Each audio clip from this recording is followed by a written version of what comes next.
E se eu te dissesse que com 15 minutos de conversa dá para descobrir se você vai se divorciar ou não? Essa foi uma das descobertas do John Gottman, que ele menciona no maravilhoso livro dele, 7 princípios para o casamento dar certo. E o John Gottman, ele, na pesquisa dele, durante décadas na Universidade de Washington, ele queria responder uma pergunta simples. Por que alguns casamentos dão certo e outros não? Então o que ele fez foi montar um laboratório, botar uma cacetada de eletrodos em vários casais, deixar eles discutindo sobre questões que davam BO entre eles e acompanhou essa galera durante mais de uma década. E o que ele conseguia era predizer com 98% de precisão se essa galera ia se divorciar ao longo daquela década. Então, eu não sei se rolou mais ainda de precisão nos anos que se seguiram, mas fato é que dentro de uma década ele teve um nível absurdamente alto de precisão. E ele conseguia fazer isso com base na dinâmica que esse casal tinha. E tem várias coisas interessantes que ele usava para identificar isso, que é desde como o quão duras era o início dessas conversas, linguagem corporal, enfim, várias coisas. Mas uma das coisas mais interessantes que eu acho que vale você saber é o que ele chamava de os 4 cavaleiros do divórcio, que são, em primeiro lugar, a crítica.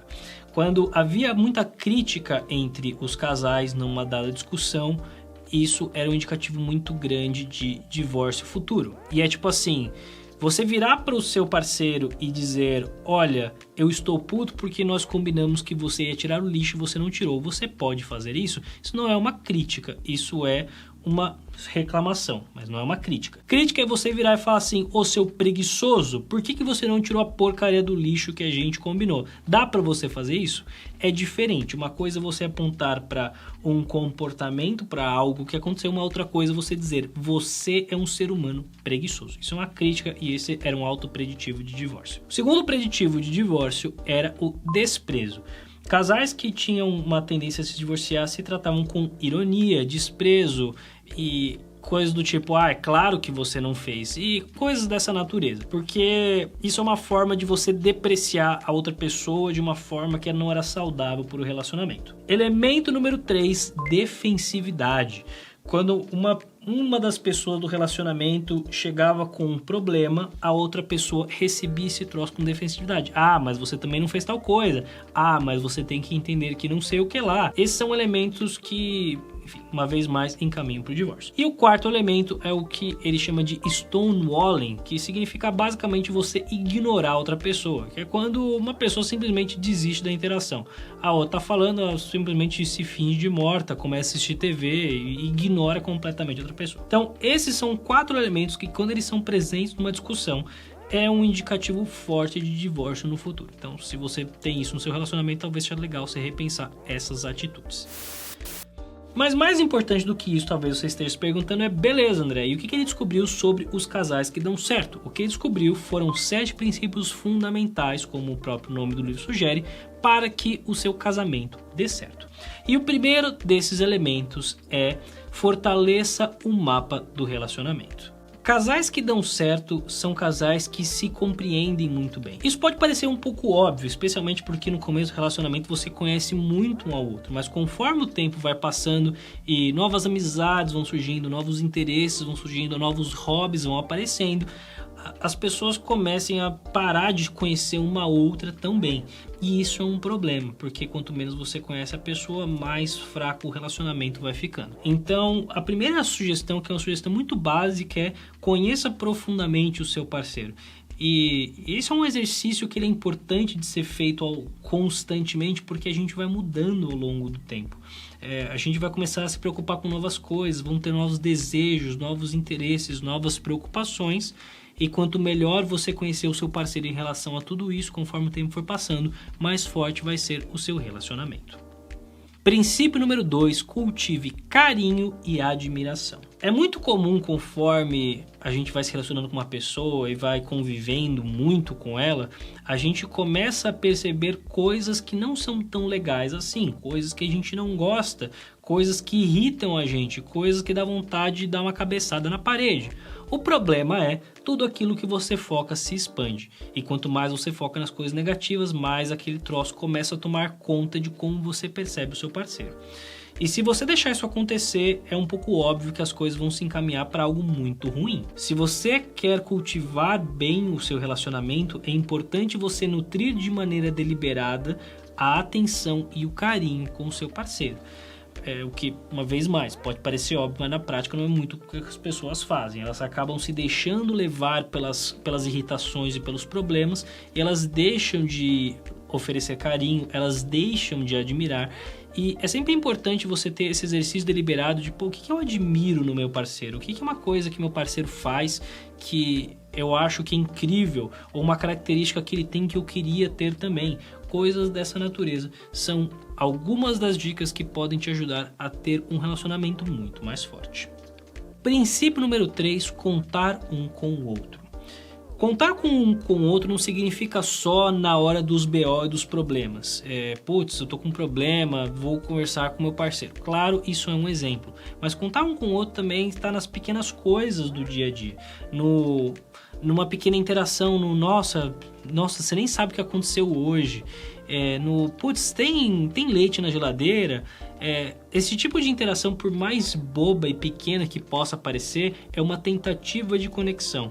E quanto mais essas tentativas de conexão são ignoradas com coisas do tipo, você não está vendo que eu estou ocupado, mais a desconexão entre essas pessoas vai se fortalecer. Inclusive, uma coisa muito interessante que ele menciona no livro é o seguinte: para cada interação negativa que você tem com seu parceiro, você precisa de 5 interações positivas para compensar esse troço.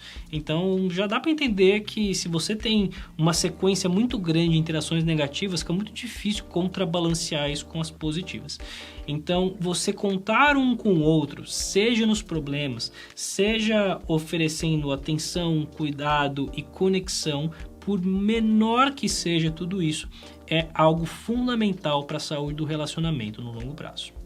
Princípio número 4, deixe seu parceiro te influenciar. E esse é um troço que é interessante, né? Você, quando vai começar um relacionamento, você tem as suas preferências, as coisas que você gosta, as coisas que são importantes para você, e obviamente muitas dessas coisas não estarão alinhadas com a maneira como o seu parceiro vê o mundo. Vocês terão gostos diferentes, desejos diferentes, preocupações diferentes, e para o relacionamento dar certo, vocês precisam compatibilizar esse troço.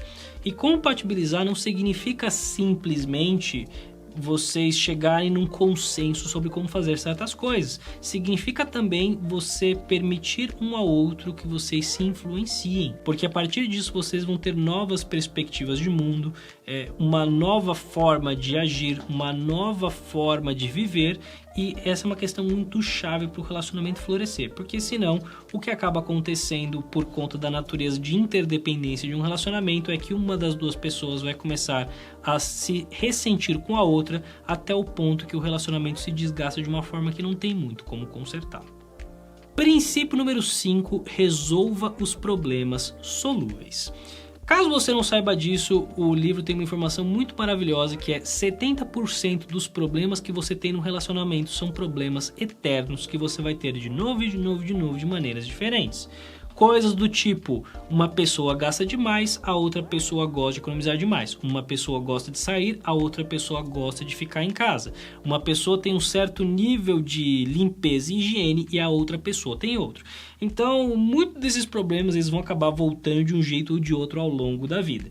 Muitos deles são solúveis, são coisas que vocês conseguem compatibilizar de alguma forma, do tipo, beleza, a gente vai sair, mas a gente não vai voltar tão tarde quanto eu gostaria, a gente vai voltar mais cedo e assim a gente compatibiliza um interesse com o outro. Então, é uma forma de fazer o negócio colocar. Mas se você não tem uma ideia muito prática de como fazer isso, ele tem um exercício que ele sugere, que é o exercício dos 2 círculos, em que as duas pessoas vocês vão conversar um pouco sobre a questão, o que é, e aí você vai desenhar 2 círculos, um dentro do outro. Cada uma das pessoas desenha 2 círculos. No menor círculo você vai colocar as coisas que você não está disposto a abrir mão. Aquilo você não abre mão de jeito nenhum.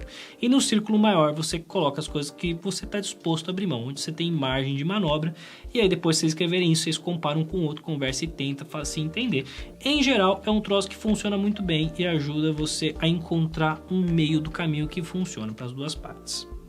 O que me leva ao princípio número 6, que é destravar os problemas insolúveis. Alguns problemas não tem como você compatibilizar, do tipo, uma pessoa quer ter filhos, a outra pessoa não quer ter filhos. Uma pessoa quer ir para a igreja, a outra pessoa é ateísta. Então, tipo assim, não tem muito meio do caminho, não dá para fazer o negócio funcionar direito. E esse é um troço delicado. Aqui, quando você tem uma trava, você vai sentir que o seu parceiro é completamente irrazoável, que ele não te entende de maneira nenhuma, você vai sentir uma sobrecarga emocional muito grande e você sabe que você chegou numa trava quando vocês já conversaram diversas vezes sobre essa questão e o negócio sempre acaba de maneira muito frustrante. Então, esses talvez sejam os grandes desafios que você vai encontrar junto com o seu parceiro ou com a sua parceira. E aí, a questão que fica é como é que a gente consegue resolver essa parada. O que ele sugere no livro é que travas são um reflexo de sonhos não identificados ou não reconhecidos ou não respeitados. Quando isso acontece é porque alguma parte muito importante sua está sendo violada de alguma maneira e esse é o primeiro ponto, você precisa resolver isso antes de poder caminhar.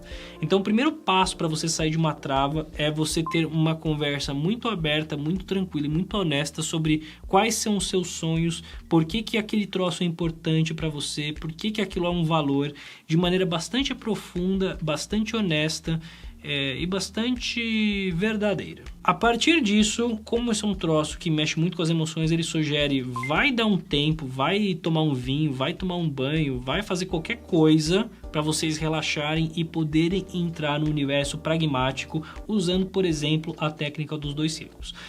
Destacando que uma boa maneira de você poder caminhar é você fazer compromissos temporários. Não precisa ser um compromisso eterno, não precisa ser um troço que você vai fazer para sempre. Faz um compromisso de vamos testar desse jeito e ver o que acontece. E a partir daí, você pode daqui, depois de um mês, depois de 2 meses, depois de sei lá quanto tempo, voltar e revisitar e tá tudo bem. Essa é uma forma muito útil de caminhar que vai tirar o peso da irreversibilidade daquela decisão. E finalmente, o 7º princípio é crie significado compartilhado.